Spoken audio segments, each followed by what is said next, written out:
What's up, y'all? This is 10X Generation. This is my road to $1 billion. It was just recently my birthday, and I got to wake up to the amazing snow outside. Very beautiful, very cool. Great start of my 22nd year on this planet. And what I like to do is to reflect on the previous year, see what I did well, see what I did poorly, and see how my life is just going, see if I extrapolate this year and I continue doing what I'm doing, will I end up where I want to be or somewhere far away from that? And I actually made this video last year, so I was able to also compare who I am now and who I was a year ago, to really get some bearing on my life. So just to run down some of the things that was cool about this year compared to last year. So last year I wanted to, I had two main goals. One was to improve physical health and hygiene, and two was to basically have more control over my mouth, pretty much. So the first thing, physical health and hygiene. So I've been going to the gym every single week, 3 to 4 times a week for about an hour, and I see the gains. I look in the mirror and I can get confidence from it. I'm no longer insecure about how I look, at least my body, right?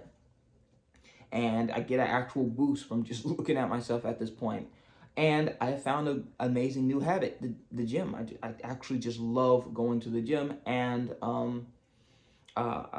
yeah, it's something that I look forward to. Learning new strategies, learning new, all this stuff. Second thing is also my diet. My diet has been cleaned up, and that was an effort to help my skin, because that's part of the hygiene. My skin. I've implemented a lot of new skincare routines, things like slugging, daily moisturization, occasional exfoliation, just things like that, right? I also said hair. Now the hair, I think I didn't do super well in, but I did learn how to cut my hair. So I know how to cut my hair now, so I don't have to spend $40 every single time I want to look okay. And when I don't, when my hair isn't looking the best, I started putting on a hat. So that's a change that I've made. Yeah, that's a change that I've made.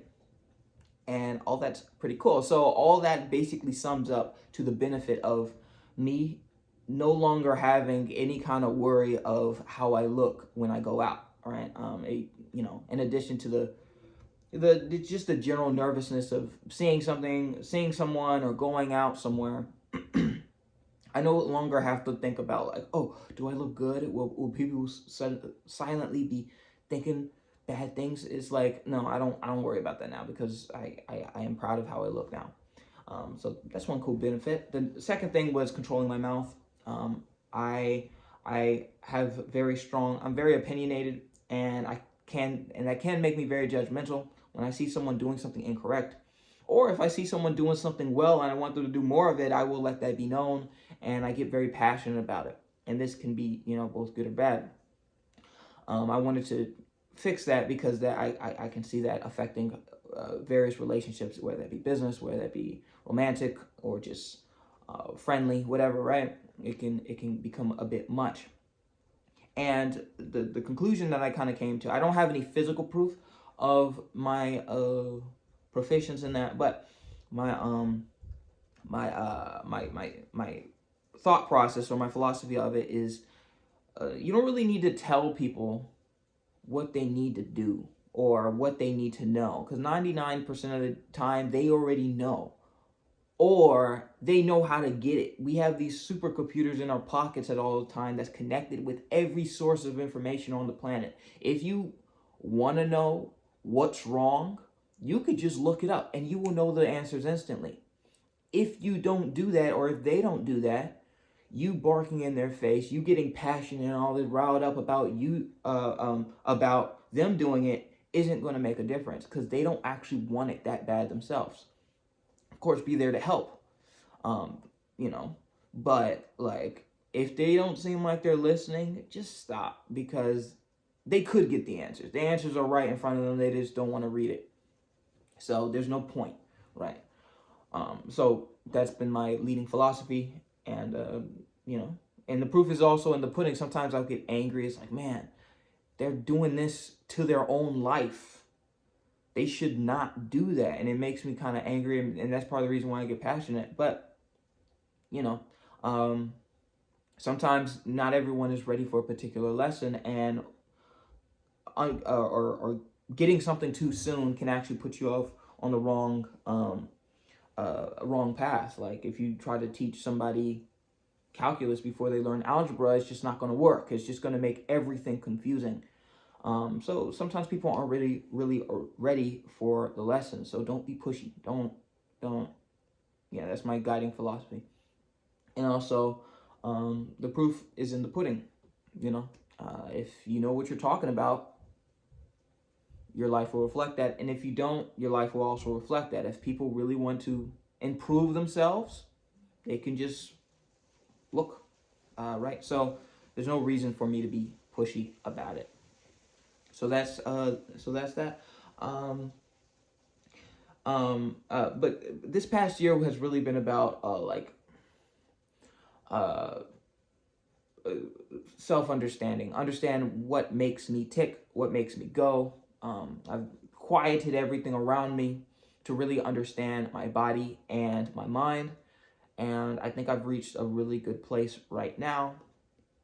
I used to really overthink a lot, doubt myself, things like that. But I have a trust because I have a new spiritual philosophy. I'm not Christian. I'm something else of my own brand. But I have this new kind of religious philosophy and perspective on things, and I don't really see the point of overthinking things anymore. So that's awesome. So that's the good. The good. This year has been phenomenal. Actually, I don't have anything to complain about except for one thing. This year wasn't super big, wasn't a huge step business wise. Previous years, I've been, dumping out apps, or not dumping out, creating apps, creating this, creating that, really elevating my knowledge, major deals, things like this. But this year has kind of been a slow drag, because most of that focus has been inward, which I do think is more important. I think before you want to fix the world, before you want to fix a problem outside yourself, you should first fix yourself, because you'll end up doing more damage to the world if you yourself are an unhealthy person. You don't have to be perfect, but just those big glaring issues that you have, you should work on those before you try to, go out and meddle with other stuff. So I think I'm happy that I spent this time doing this, understanding myself and all that. But I can't continue doing that, because if I extrapolate, if every single year is me working on myself and understanding my issues and quieting everything so that I can really learn who I am and learn what I believe and what my values are, I'm just going to become a bum. I just won't have any money. I'll just be like a monk, right? So I'll just be off somewhere, and I'll have perfect knowledge of myself but didn't actually contribute much to the world, which is not what I want. This year, it's about the world. It's about creating things. I got to turn that focus away from me and turn it towards my creation, which in this case is Neon Arcade. So yeah, that's what this year is going to be about. That's my only thing that I want to improve in. The only thing. I want to continue, of course, the benefits of last year, because last year was a phenomenal year. I can't complain about it in any respect. Last year was an absolute blessing. But next year, that one key thing needs to change. I need to stop thinking about, stop trying to understand myself and figure myself out. And I need to start trying to figure out how to make money and figure out how to make a business, how to make a product that people care for, that people want. Figure out how to provide value to a large amount of people while keeping your sanity and while keeping your identity. That's what I want to figure out today. Or not today, this year. That's my goal for my 22nd year. So yeah, so that's really it. Thank you all so much for watching. This is, this video was mostly for me to look back at a year from now, see if I was able to do the things or not. But if you found value in this or found it inspirational or some way, please like, comment, and subscribe. I have a lot of cool things cooking up for Neon Arcade. And I want to continuously give you guys updates on me building this multi-billion-dollar company. So yeah, just stick around. It'll be fun. So thank you all so much for watching. This has been 10X Generation, and I'll see you guys next time.